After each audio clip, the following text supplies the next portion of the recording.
నమస్తే సార్. నేను ఢిల్లీ నుండి వచ్చాను. వయసు 25 ఏళ్లు. మనసులో ఎక్కడో ఏదో మూల ఇది నడుస్తూనే ఉంటుంది. ఆ వ్యక్తి పట్ల కొంచెం ఆకర్షణ కలుగుతూనే ఉంది. నిజానికి ఇది మొదటిసారి కాదు. గతంలో కూడా ఇలాంటి అనుభవాలు ఉన్నాయి. దానివల్ల తెలిసిందేంటంటే లేదు, ఈ దారిలో వెళ్ళకూడదు అని. మహిళవు నీ జీవితంలోకి మగవాళ్ళు వస్తూనే ఉంటారు. ప్రశ్న ఏంటంటే, ఏ మగవాడు వస్తాడు? ఎందుకోసం వస్తాడు? నువ్వు అమ్మాయిల్ని అడిగి చూడు. బస్సుల్లో అది ఎవరైనా తాతయ్య అనుకుని పక్కన కూర్చుంటే వాళ్ళ చూపులు కూడా అలాగే ఉంటాయని చెప్తారు. లోపలింకా ఆ జవాని ఉడుకుతూనే ఉంటుంది. జంతువులకు ఏడాదిలో కొంత సమయం ఉంటుంది. ఆ టైంలో మీటింగ్ చేస్తాయి. తర్వాత అవి మస్తుగా ఉంటాయి. మనిషి మాత్రమే పిచ్చిగా సెక్సువల్ అయిపోయాడు. నీకు నిజంగా కావాల్సింది నీకు దొరకనప్పుడు నువ్వు వేరే దిశలో గుడ్డిగా పిచ్చి దానిలా పరిగెడుతూనే ఉంటావు. జీవితాంతం పరిగెడుతూనే ఉంటావు. ఏదైనా మంచి పని చేయడం, మంచిగా మారడం ఆ వాంఛల్ని కూడా సరైన దిశలో పెడుతుంది.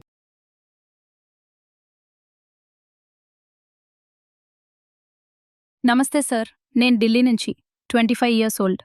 ఈ వయసులో ఆపోజిట్ జెండర్ పట్ల కొంచెం అట్రాక్షన్ కలగడం సహజమే. కానీ ఇది ఫస్ట్ టైం కాదు. గతంలో చేదు అనుభవాలు ఉన్నాయి. ఈ దారిలో వెళ్ళకూడదని అర్థమైంది.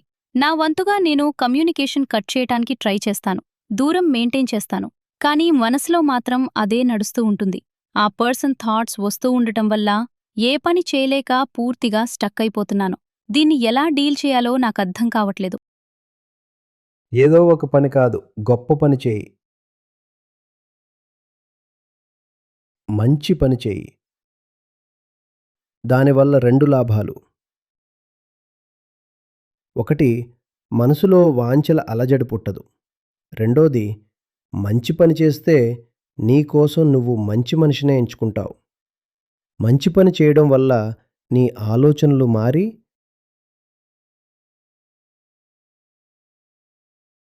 ఆ వాంఛలు కూడా సరైన దిశలో ఛానలైజ్ అవుతాయి. నువ్వు మహిళవు. నీ లైఫ్లో పురుషులొస్తారు. పురుషుల లైఫ్లో మహిళలొస్తారు. ఏ పురుషుడొస్తాడు, ఎందుకోసం వస్తాడు అన్నదే ప్రశ్న. ఆధ్యాత్మికతలో ఆపోజిట్ జెండర్ వ్యక్తులతో మాట్లాడకూడదని ఎలాంటి నిబంధన లేదు. మాట్లాడకూడదు అంటే మరి సగం సృష్టిని వదిలేయాల్సొస్తుంది. పురుషులు కనిపించకుండా నువ్వెక్కడ వెతుకుతావు? వాళ్ళంతటా ఉన్నారు. కాబట్టి ప్రతి రంగంలోనూ సంబంధాలు ఉండనే ఉంటాయి. జీవితాన్ని బెటర్ చేసుకో, మనసుని బాగు చేసుకో, పనిని మెరుగుపరుచుకో. అప్పుడు మంచి వ్యక్తులతో నీకు సంబంధాలు ఏర్పడతాయి.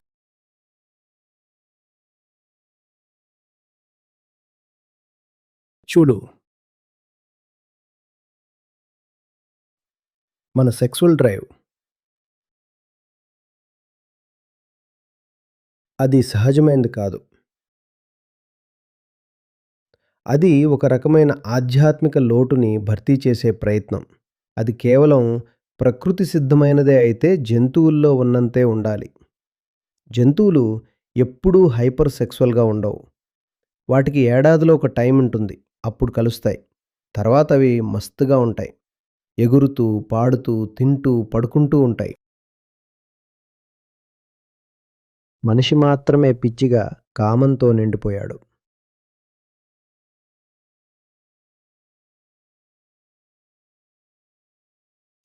कामी नर कामुक सदा 6 ऋतु 12 मास।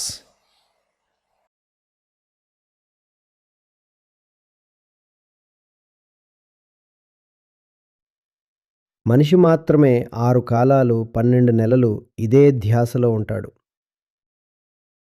కారణం ఏంటి? మనిషికి మాత్రమే ముక్తి కావాలనే తపన ఉంటుంది.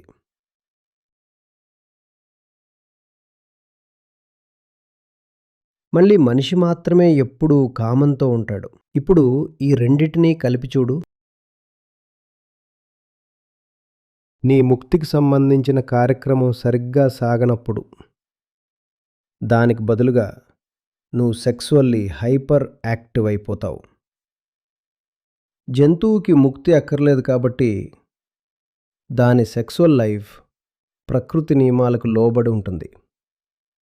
పక్షికి తెలుసు ఎప్పుడు గుడ్లు పెట్టాలో, అది అలాగే ఉంటుంది. దాన్ని నువ్వు మార్చలేవు, తగ్గించలేవు. అది ప్రకృతి ప్రకారం నడుస్తుంది. మనిషికి మాత్రం అనంతమైన ఆశ. 70 ఏళ్ళు వచ్చినా సరే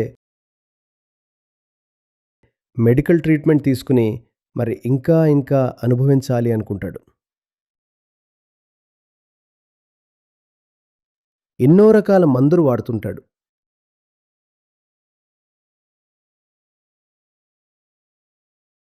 ఆ వాంఛలు తీరవు.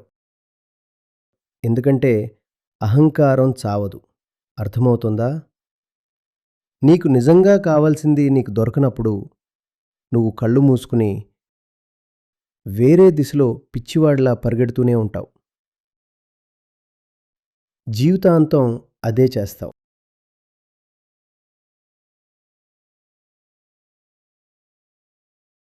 అంటే 70 ఏళ్ళు కాదు, 80-90 ఏళ్ల వాళ్ళ పరిస్థితి కూడా అంతే. నువ్వు అమ్మాయిలతో మాట్లాడు. బస్సుల్లో ఎవరైనా తాతయ్య అని పక్కన కూర్చుంటే వాళ్ళ చూపులు కూడా అలాగే ఉంటాయని చెప్తారు. 90 ఏళ్ళు ఉండొచ్చు, కానీ లోపల ఆ వాంఛలు ఉడుకుతూనే ఉంటాయి. ఎందుకు? ఎందుకంటే ఆ వయసు ముక్తి కోసం ఇచ్చారు. నీ చైతన్యాన్ని ఉన్నత స్థితికి తీసుకెళ్లడానికి ఇచ్చారు. అది చేయలేదు. పోనీ ఇప్పుడైనా చేద్దామా అంటే ఆ నిజాయితీ లేదు.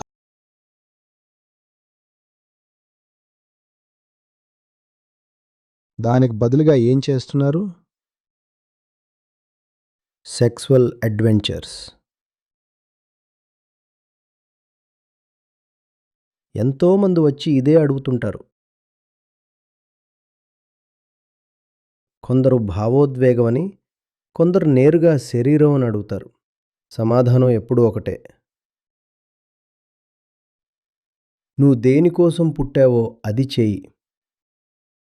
లేకపోతే ఏదో ఒక తప్పుడు దారిలో చిక్కుకుంటావు. ఆ దారుల్లో నెంబర్ 1 ఎప్పుడూ సెక్స్. అది కాకుండా డబ్బు ఉంది, వ్యసనాలున్నాయి. కానీ ప్రపంచవ్యాప్తంగా ఆధ్యాత్మికతకు ప్రత్యామ్నాయంగా ఎంచుకునే మొదటి దారి ఇదే. మన సామాజిక వ్యవస్థ దీనిపైనే నిలబడింది. సెక్స్ క్రమంగా దొరకాలి అంటే పెళ్లి చేసుకో. పెళ్ళయ్యాక పిల్లలు పుడతారు. ఒకసారి పిల్లలు పుట్టాక ఇక ముక్తి గురించి ఆలోచించే టైం ఉండదు.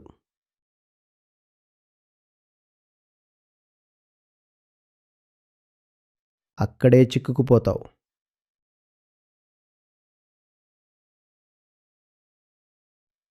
మనం జంతువులం కాదు కదా, అది గుర్తుంచుకో. సార్, ఏదో ప్రైమరీ టీచర్లా మాట్లాడుతున్నారనిపించవచ్చు. మొదటి స్నేహం పుస్తకాలతో ఉండాలి. నా దగ్గర అంతకుమించి వేరే మార్గం లేదు. జ్ఞానం తప్ప మనిషికి వేరే దిక్కు లేదు.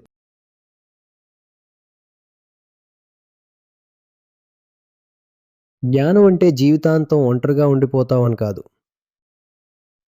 జ్ఞానం వల్ల నీకు దొరికే వ్యక్తి సరైన వాడు దొరుకుతాడు. ఫాల్తూ వ్యక్తుల నుండి నువ్వు రక్షించబడతావు. ఇది చిన్న విషయం కాదు.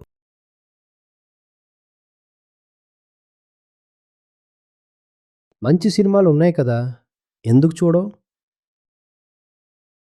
ఇప్పుడు నెట్ఫ్లిక్స్ కాలం. గూగుల్లో టాప్ 100 మూవీస్ ఏవో చూడు. ముఖ్యంగా విదేశీ సినిమాలు చూడు. మిగతా ప్రపంచం ఎలా బతుకుతోంది, వాళ్ళ ఆలోచనలు ఎలా ఉన్నాయో చూడు. స్పోర్ట్స్ ఆడు. చాలా వరకు ఆ కామ వాంఛలు శరీరం అలసిపోకపోవటం వల్ల కూడా కలుగుతాయి. బాడీని అలసటకి గురిచేయి. రోజుకు 1-2 గంటలో శ్రమించు. దానివల్ల ఏదైనా స్పోర్ట్ కూడా నేర్చుకుంటావు. అది నీతోనే ఉంటుంది కదా. हम्म స్పోర్ట్స్లోకి వెళ్ళు, మంచి సినిమాలు చూడు, గొప్ప పుస్తకాలు చదువు, మంచి వాళ్ళతో స్నేహం చేయి. ఈ చిన్న సర్కిల్లోనే ఉండిపోకు, ప్రయాణాలు చేయి.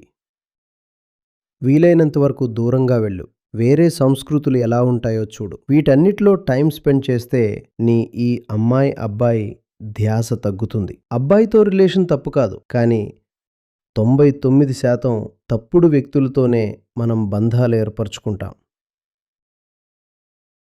సమయం వచ్చినప్పుడు సరైన వ్యక్తి దొరుకుతాడు, అప్పుడు బంధం ఏర్పరచుకో. గతంలో కూడా ఉన్నాను సార్, కానీ చాలా చేదు అనుభవాలు మిగిలాయి. అందుకే ఇలా. మరి మళ్ళీ మళ్ళీ అదే రైలు ఎందుకు ఎక్కాలి అనుకుంటున్నావు? చాలు.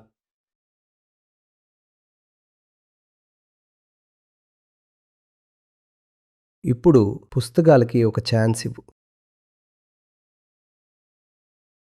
సరే సార్, థ్యాంక్ యూ సార్.